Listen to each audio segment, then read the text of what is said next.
자, 오늘 3장에서는요, 밤중에 예수님을 찾아온 사람이 있었습니다. 바로 니고데모죠. 이 니고데모와 예수님 간의 대화가 오늘 3장에 나오고 있어요. 자, 이 대화를 통하여서 우리 기독교의 본질을 이 속에서 발견할 수가 있는데요. 3장에서 말씀하고 있는 기독교의 이 본질은 무엇인가 하면 그것은 하나님 나라와 거듭남에 대한 말씀입니다. 누구든지 사람은 물과 성령으로 거듭나지 아니하면 하나님 나라를 볼 수가 없고 또 하나님 나라에 들어갈 수도 없다라는 그런 말씀이지요. 그러면 어떻게 사람이 물과 성령으로 거듭날 수 있는지 그게 중요하겠죠. 자, 이것은 말씀이 육신이 되어 우리 가운데 거하신 예수 그리스도를 이 마음속에 믿고 입으로 시인하면 된다, 가능케 된다 라고 그렇게 말씀을 합니다. 매우 중요한 사실이죠. 이러한 기독교 본질은 전적으로 이제 하나님의 사랑에 근거하는 것입니다. 우리의 노력과 어떤 우리의 행위, 업적이 아니라 철저하게 하나님의 사랑에 근거하는 겁니다. 그래서 사도 요한은 그것을 말씀하기 위하여서 바로 3장, 요한복음 3장 16절 모든 그리스도인들이 아마 거의 100% 암송하거나 익히 알고 있는 하나님이 세상을 이처럼 사랑하사 독생자를 주셨으니 이는 그를 믿는 자마다 멸망치 않고 영생을 얻게 하려 하심이라 라고 증거하고 있습니다. 자, 다시 1절 말씀으로 보시면 1절 말씀에 이렇게 나와 있죠. 그런데 바리새인 중에 니고데모라는 사람이 있으니 어떤 사람입니까?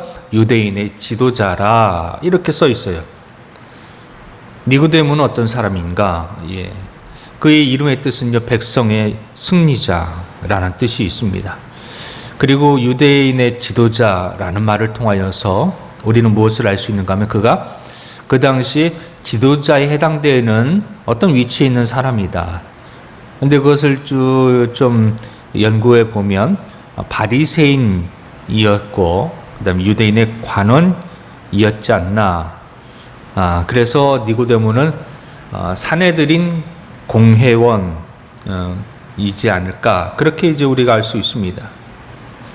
그래서 예수님은 10절에서 니고데모를 부를 때에 이스라엘의 선생이라고 그렇게 또 칭하기도 하셨습니다.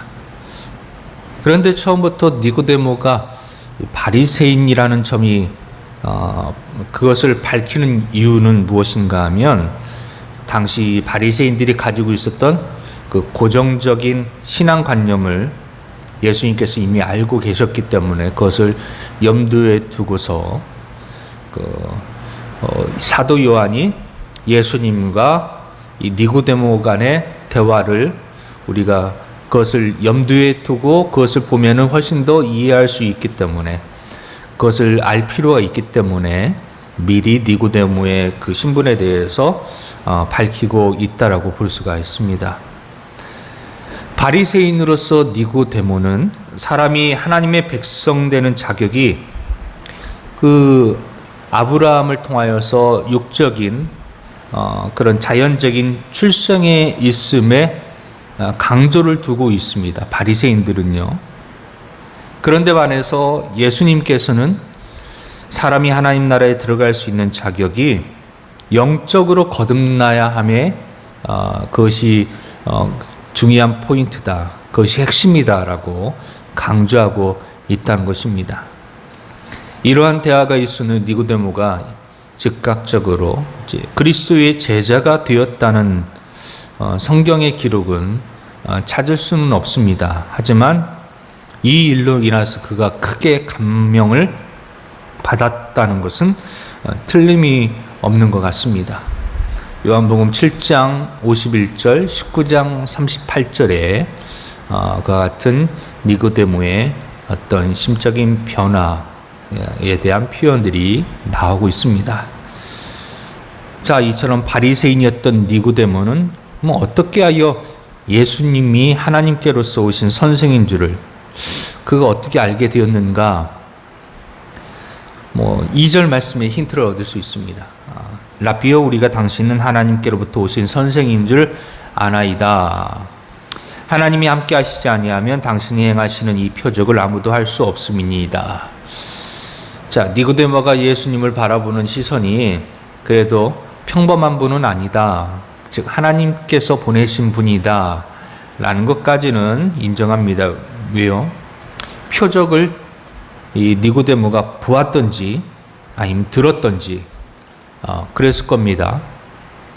바로 2장에 나오는 가나안 혼인잔치에서 물이 변하여 포도주가 된 그 표적 사건이죠. 그것을 직접 목격했는지 아니면 소문을 들었는지 그것은 정확하지 않지만은 그러나 어쨌든 간에 그 사건이 있었다는 것을 알게 되었습니다. 그 이후에 많은 사람들이 예수님을 믿게 되었는데요. 그와 같은 상황을 니고데모가 인지하고 이렇게 이야기했을 것입니다. 자, 왜냐하면 그와 같은 표적, 즉 물이 변하여 포도주가 되는 표적은 구약 성경에 의하면 선지자들이 행하였던 그런 표적인데요. 그 이후에 이제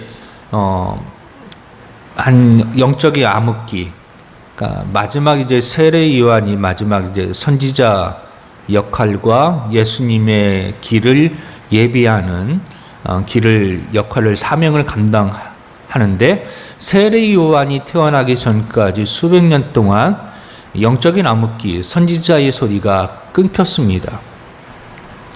자, 그런 끊겨졌던 수백 년의 세월 이후에 이제 세례 요한이 등장하고 그 다음에 예수님이 나타나셔서 이런 표적을 베푸시면서 구약 시대에 행했던 선지자들만이 이런 표적을 행했는데 예수님이 이런 표적을 행하니까 분명히 하나님이 보내신 분이긴 하다. 그렇게 이제 분명히 생각한 것이죠. 하나님께서 함께 하시지 않으면 행할 수 없는 일이다. 그렇게 이제 생각했던 것입니다. 그래서 니고데모는 예수님께 대하여 호칭을 부르는데 랍비라고 그렇게 호칭을 부르고 있죠. 당신은 하나님께로부터 오신 선생인 줄 아나이다. 이렇게 고백하고 있습니다. 자, 그러면서 예수님께서 거듭남에 대해서 개념에 대해서 3절에서 8절까지 거듭남, 즉 중생에 관한 개념에 대해서 설명하고 있습니다. 자, 3절에서부터 나오는 중생이란 말은 헬라어로 겟네데 아노덴이라고 하는데요. 그 뜻은 위로부터 나다, 하늘로부터 나다, 다시 나다, 이런 뜻이 그 안에 있습니다. 자, 위로부터 나다라는 말이 지니고 있는 근본 의미가 있죠. 그것은 바로 하나님으로 말미암아 출생했다라는 그런 뜻입니다. 그러므로 중생 거듭나다는 말은 인간으로 말미암은 육적인 태어남과는 다른 것이지요. 그런데 이처럼 거듭나는 일에 있어서 이것을 능동적으로 하늘로부터 나게 하시는 그 사역을 감당하시는 분이 계시죠. 바로 마리아가 예수님을 잉태할 때에도 그때도 사역하셨던 성령이죠. 성령께서 마리아로 하여금 잉태하게 하셨다고 말씀하시는 것처럼 여기서도 성령으로 나지 아니하면 성령으로 난 것과 같은 그런 말을 통하여서 성령의 그 사역을 통하여서 우리가 거듭남에 이를 수 있다는 것을 여기서 이제 말씀해 주고 있습니다.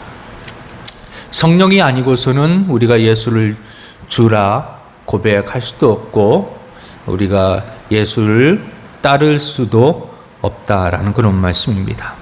예수님은 우리의 마음을 우리가 마음으로 고백하는 것, 구주로 고백하는 것, 그 마음까지도 성령께서 감동하셔야 한다는 것이죠. 이처럼 성령은 우리의 마음을 감화시켜 주십니다. 그리고 성령은 우리의 죄를 기억나게 하시고 예수 그리스도께서 하나님 되시며 우리의 의가 되신다는 사실을 우리에게 증거하십니다. 그리고 이러한 사실을 우리로 하여금 믿도록 해주시는 분도 또한 성령님이십니다. 결국 이와 같은 모든 사실이 곧 물과 성령으로 거듭나야 한다라는 말의 근본의 의미가 되는 겁니다.